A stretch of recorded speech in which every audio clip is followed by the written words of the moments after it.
Good morning students.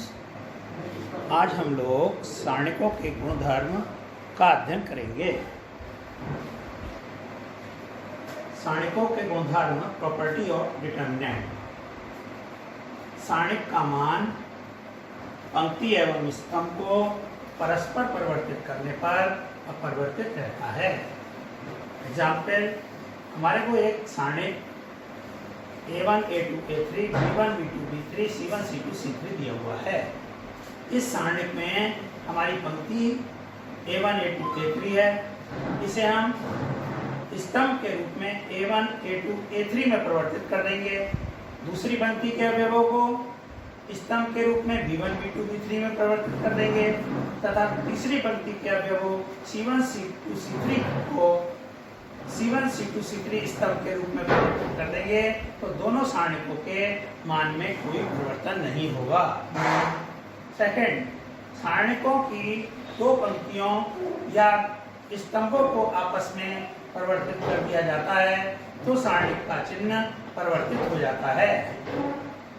यानी R1 को R2 बना दें, R2 को R1 बना दें। यहाँ पर हमें सारणिक दिया हुआ है 1, 2, 3, 4, 5, 6, 9, 10, 11। इस सारणिक में पहली पंक्ति के अवयव हैं 1, 2, 3 और दूसरी पंक्ति के अवयव हैं 4, 5, 6। 4, 5, 6 को हम पहली पंक्ति के रूप में परिवर्तित कर दें और 1, 2, 3 को दूसरी पंक्ति के रूप में परिवर्तित कर दें तो हमारा सारणिक का चिन्ह जो है वो परिवर्तित हो जाता है। थर्ड, यदि किसी सारणिक की दो पंक्तियां या स्तंभ एक समान होते हैं तो सारणिक का मान 0 हो जाता है। जैसे कोई हमें सारणिक दिया हुआ है 1, 2, 3, 5, 6, 7, 5, 6, 7। यहाँ पर हम देख रहे हैं कि द्वितीय पंक्ति के अवयव और तृतीय पंक्ति के अवयव समान हैं, इसलिए सारणिक का मान 0 होगा। फोर्थ, यदि किसी सारणिक को के किसी एक पंक्ति या स्तंभ के अवयवों को अचर पद k से गुणा कर दें तो सारणिक का मान भी k से गुणा हो जाता है। जैसे हमारे पास कोई सारणिक है K1, K2, K3, B1, B2, B3, C1, C2, C3। इसमें से हम k को जो है सारणिक के बाहर निकाल देंगे तो इसका सारणिक का मान k इंटू सारणिक k के बराबर हो जाएगा।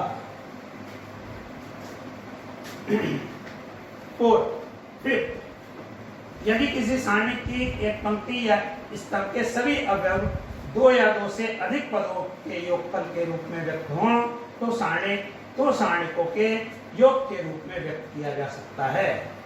इसका एग्जाम्पल हम देख सकते हैं। यहाँ पर हमें एक सारणिक दिया हुआ है A1 plus λ1, A2 plus λ2, A3 plus λ3, B1, B2, B3, C1, C2, C3। अब यहाँ पर प्रथम पंक्ति के अवयव A1 प्लस λ1 है, A2 λ2 है, A2 प्लस λ3 है। ये अलग अलग दो सारणिकों में विभक्त हो जाएंगे तो हमारे दो सारणिक बन जाएंगे A1, A2, A3, B1, B2, B3, C1, C2, C3 सारणिक plus दूसरा सारणिक λ1, λ2, λ3, B1, B2, B3, C1, C2, C3 होगा। छठा गुण, यदि सारणिक के किसी एक पंक्ति या स्तंभ के प्रत्येक अवयव में दूसरी पंक्ति या स्तंभ के संगत अवयवों के समान गुणजों को जोड़ दिया जाता है तो सारणिक का मान वही रहता है।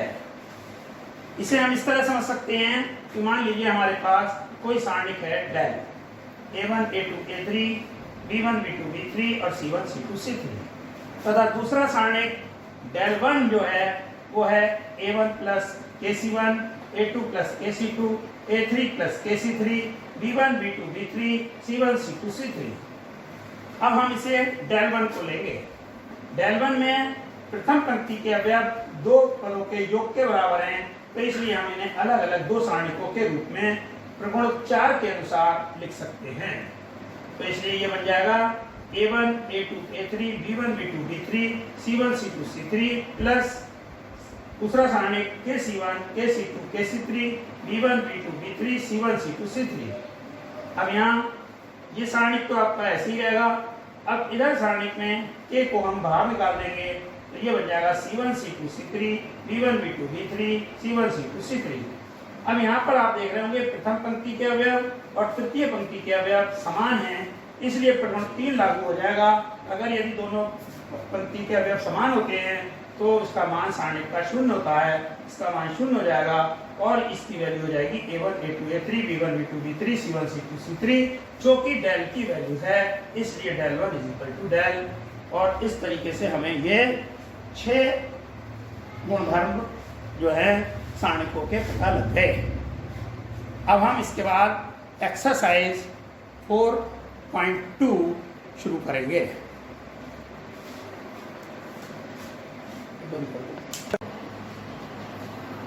अब हम आप लोगों को एक्सरसाइज 4.2 शुरू करते हैं। क्वेश्चन नंबर 1, हमें सिद्ध करना है दिस इज इक्वल टू 0। तो हमने जो है गुण 4 लिया, गुण 4 से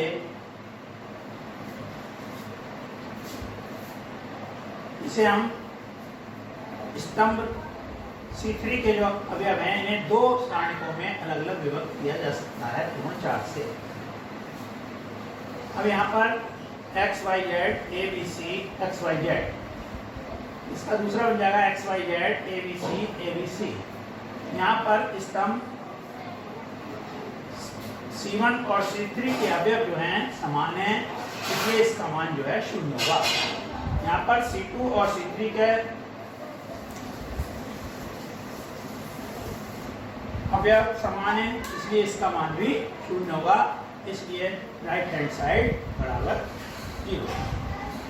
इसी प्रकार क्वेश्चन नंबर 2, 3 और 4 ये आप लोगों को होमवर्क में स्वयं करने हैं। Question number 5, prove that this is equal to 2 into this. Left hand side दी, इसमें हमने यहाँ पर इसे कमांड दिया R1 tending to R1 plus R2 plus R3। इसका मतलब होता है कि हमें प्रथम पंक्ति, द्वितीय पंक्ति और तृतीय पंक्ति के अवयवों को प्लस करना है और जो परिवर्तन करना है वो R1 यानी प्रथम पंक्ति के अवयवों में करके लिखना है। तो प्रथम पंक्ति के अवयवों में B प्लस C है, Q प्लस R है और Y प्लस Z है।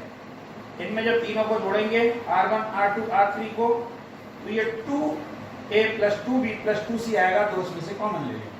ऐसे यहाँ 2P plus Q plus R आएगा, ऐसे यहाँ 2 ब्रैकेट में X plus Y plus Z आएगा।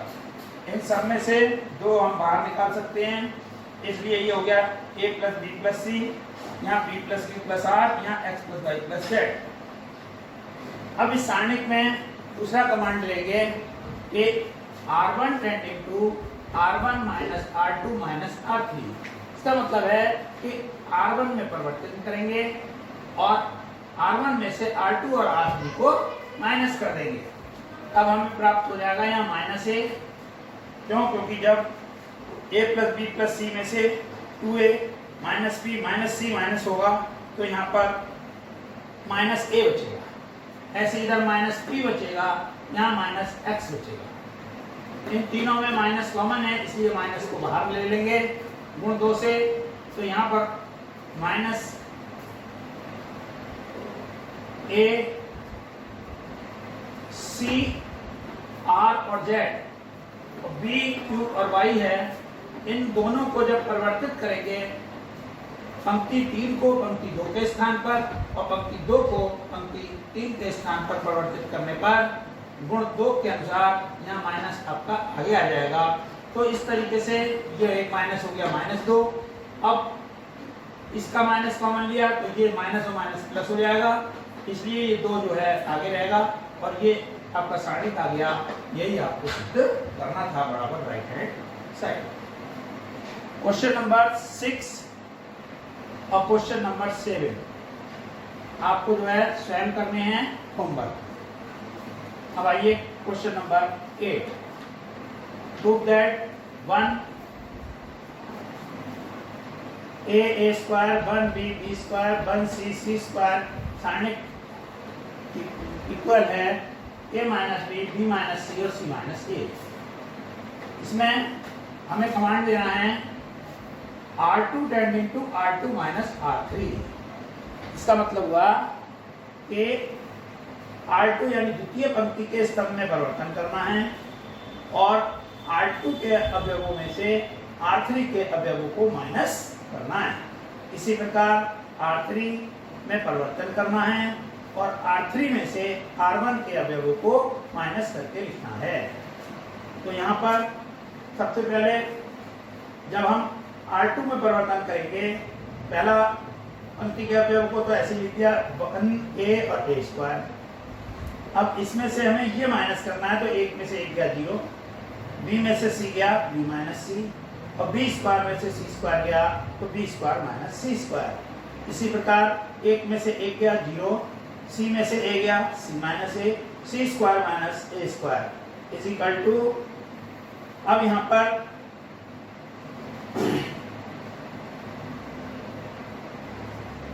इसे हमने b square minus c square को गुणनखंड करके b प्लस c और b माइनस c लिख सकते हैं तथा c square minus a square को गुणनखंड करके c माइनस a और c प्लस a लिखा जा सकता है।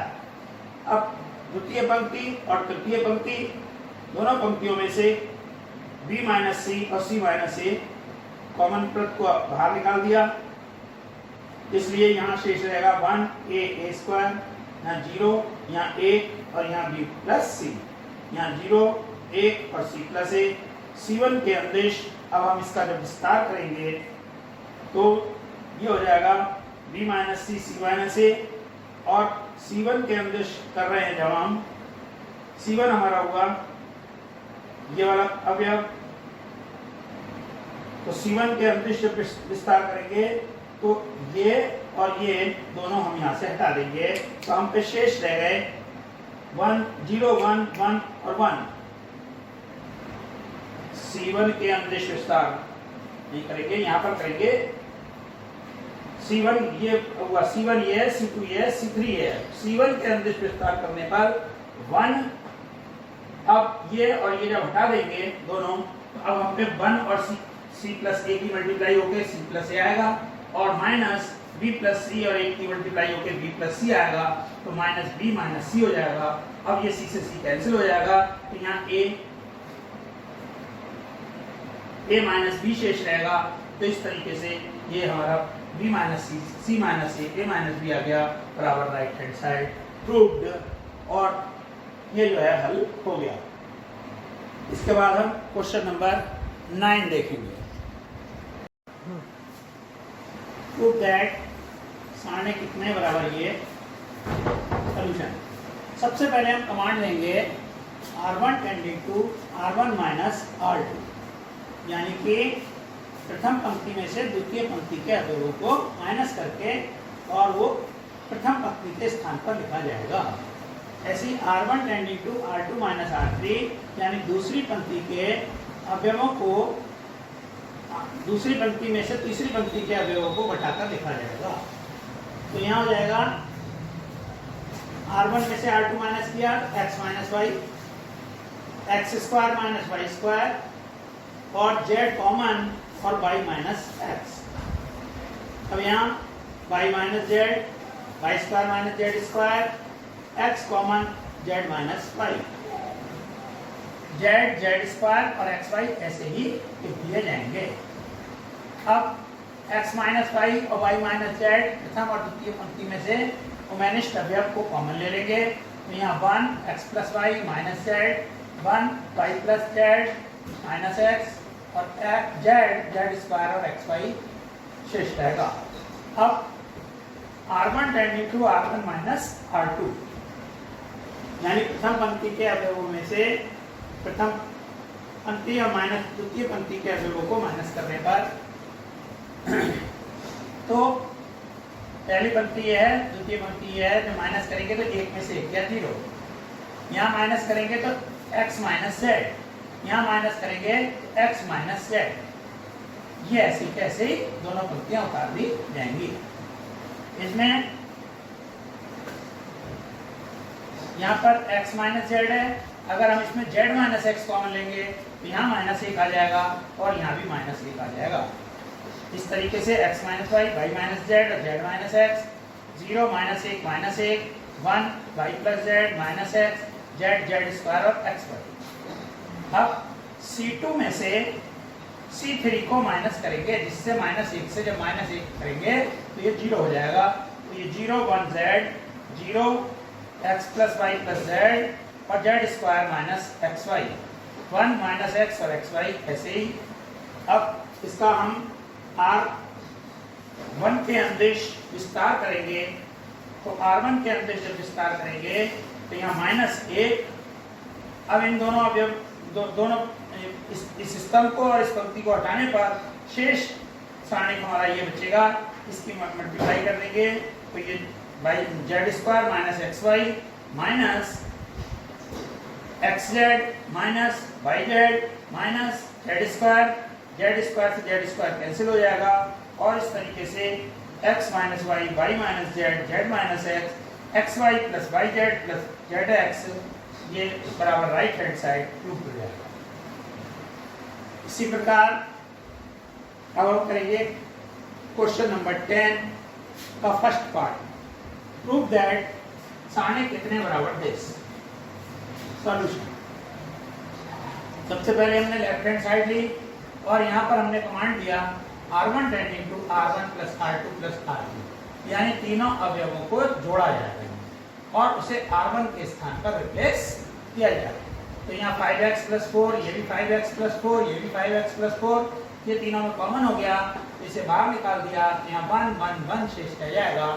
अब C2 में से C3 माइनस कर दिया और C3 में से C1 माइनस कर दिया, तो यहाँ पर 1 2x ऐसे ही आएगा। अब इसमें से ये माइनस करके 0 4 माइनस एक्स और x माइनस 4 आएगा। इसमें से ये माइनस करेंगे तो 0 0 और 4 माइनस एक्स आएगा।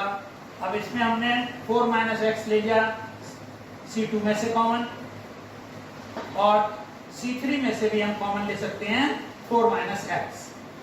तो इस तरीके से पहले जब 4 माइनस एक्स C2 में कॉमन लिया तो यहाँ 1 0 0 2x 1 0 2x माइनस 1 और 4 माइनस एक्स। अब C3 में से 4 माइनस एक्स कॉमन लिया तो 4 माइनस एक्स का होल स्क्वायर हो गया यहाँ, और 1 2x 0 1 माइनस 1 0 0 और 1 हो गया।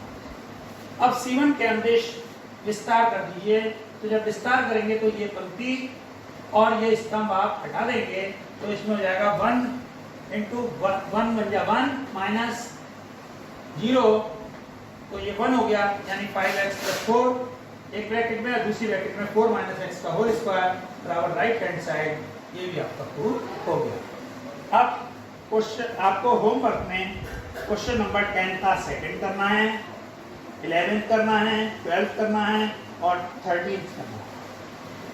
Next question number 14, question number 14, prove that सारणी कितने is equal to this. Solution left hand side, R1 R2 और R3 से क्रमशः A, B और C एलिमेंट लेने पर, तो जब इसमें से हम A निकाल लेंगे तो यहाँ A प्लस 1/A, B और C आएगा। R2 में से B कॉमन लेंगे तो A B प्लस 1/B और C आएगा, तथा R3 में से C कॉमन लेने पर A B C plus 1/C आएगा। अब हम यहाँ पर कमांड देंगे R2 tending to R2 minus R1 और R3 tending to R3 minus R2।